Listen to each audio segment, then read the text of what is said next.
Hello, আজকে তোমাদের জন্য আমি একটা ইনফরমেশান নিয়ে এসেছি এই ভিডিওটাতে। যে আমি আজকে একটা জিনিস ফিল করলাম আমার লাইফে, যেটাতে নিয়েই এই ভিডিওটা আমি বানাতে চলে এসেছি। বিষয়টা হচ্ছে, আমি ফিল করলাম যে লাইফে স্বনির্ভর হওয়াটা খুব জরুরি। স্বনির্ভর দ্যাটস মিন শুধুমাত্র অর্থের দিক থেকে না, মেন্টাল বলুন, ফিজিক্যাল বলুন, সব দিক থেকেই। লাইফে এমন এমন স্টেজ চলে আসে যখন মনে হবে যে লাইফে তোমার পাশে কেউ নেই। ইনফ্যাক্ট এটাই হয়তো রিয়েলিটি, যে দিন শেষে তোমার পাশে সত্যিই কেউ নেই, তুমি সম্পূর্ণ একা।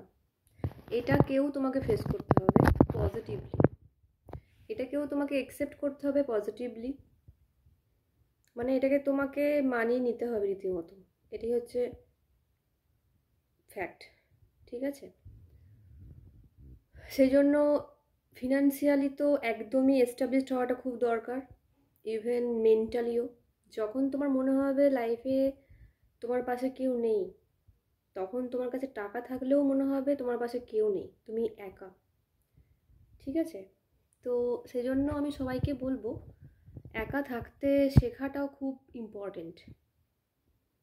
একা থাকা অভ্যাস করাটা খুব ইম্পর্টেন্ট, কারণ আমাদের পারিপার্শ্বিক যে মানুষগুলো থাকে তারাই আমাদেরকে এটা তৈরি করে দেয়, ওই পরিস্থিতিটা তৈরি করে দেয়।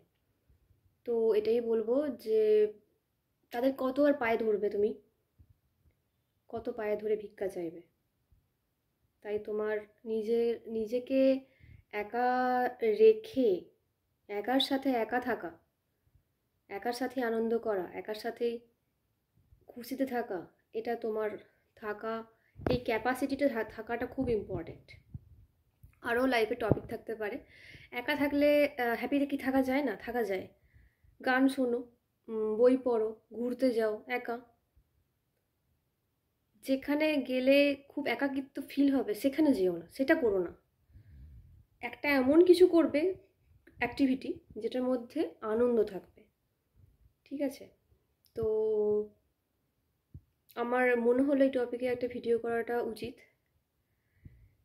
তবে একটা কথা বলবো, যখন তোমার লাইফে ভালোবাসার মানুষ থাকবে, সেটা তোমার রিলেশনশিপগত তোমার বয়ফ্রেন্ড গার্লফ্রেন্ডই হোক, বর বউই হোক, কিংবা ফ্যামিলি হোক, বা অফিস কলিগ হোক, অফিসের সার্কামস্ট্যান্সটা যেটা আছে, যখন তোমাকে ভালোবাসা দেবে, তখন তুমি সেই ভালোবাসাটাকে গ্রহণ করবে, রিফিউজ করবে না। এতটাই ভালোবাসা দেবে, একটা স্প্রিঙ্কেল রেখে যাবে। স্প্রিঙ্কেল মিন্স তোমার একটা ছাপ রেখে যাবে তার মনের মধ্যে। সেই স্প্রিঙ্কেলটা অবশ্যই তার মনের মধ্যে থাকবে, যেটাতে তোমাকে সারা জীবন সে যখন একা থাকবে তোমাকেই সবসময় মনে করবে যে না, উমুক নামে একটা মানুষ ছিল, যে কিন্তু আমার জন্য কোনোদিনও খারাপ চিন্তা করেনি, সবসময় পজিটিভ চিন্তাই করে গেছে, একটা পজিটিভ ভাইবস দিয়ে গেছে। এই যে একটা মিসিং ব্যাপারটা তার মধ্যে যদি তুমি ক্রিয়েট করতে পারো, তাহলেই বুঝবে তোমার এক্সিস্টেন্সটা, তুমি এক্সিস্ট করছো পৃথিবীতে, তার মনের মধ্যে তুমি এক্সিস্ট করছো। যাই হোক, যখন তোমার লাইফে চারপাশটায় ভালোবাসার মানুষের পরিপূর্ণ হয়ে যাবে, তখন অবশ্যই ভালোবাসাটা নেবে। বাট যখন লাইফে দেখবে তোমাকে সবাই ঠক্কর মারছে, একা হয়ে যাচ্ছ পরিস্থিতিটাতে, তখন সেটাকেও অ্যাকসেপ্ট করে নেওয়ার মতো নিজেকে তৈরি করবে। এটাই ছিল ইনফরমেশন। আর আর কি বলবো, ইউটিউব চ্যানেলটা আমার কাছে একটা এমন হয়ে গেছে, যখন আমি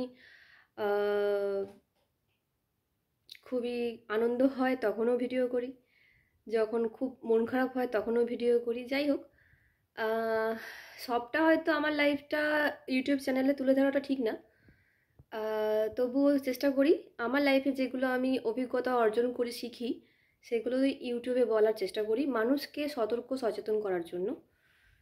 জানি না সবাইকার কেমন লাগে, তবু আমার দিক থেকে যতটা পারি চেষ্টা করি। এটাই আমি আজকে বুঝলাম, লাইফে একা থাকাটা ইম্পর্টেন্ট, একা থাকতে অভ্যাস করাটা ইম্পর্টেন্ট। তবে হ্যাঁ, লাইফে যদি এটাও তার পাশাপাশি বলবো, লাইফে যারা যারা, প্রত্যেকের ভাগ্য তো আর সমান হয় না। লাইফের যারা যারা বা যাদের যাদের ভাগ্যে ভালোবাসার মানুষ এসে দরজায় কড়া নাড়ে, তাদের ভালোবাসাটা অবশ্যই একসেপ্ট করো, তাদের ভালোবাসার বিনিময়ে ভালোবাসা দিও।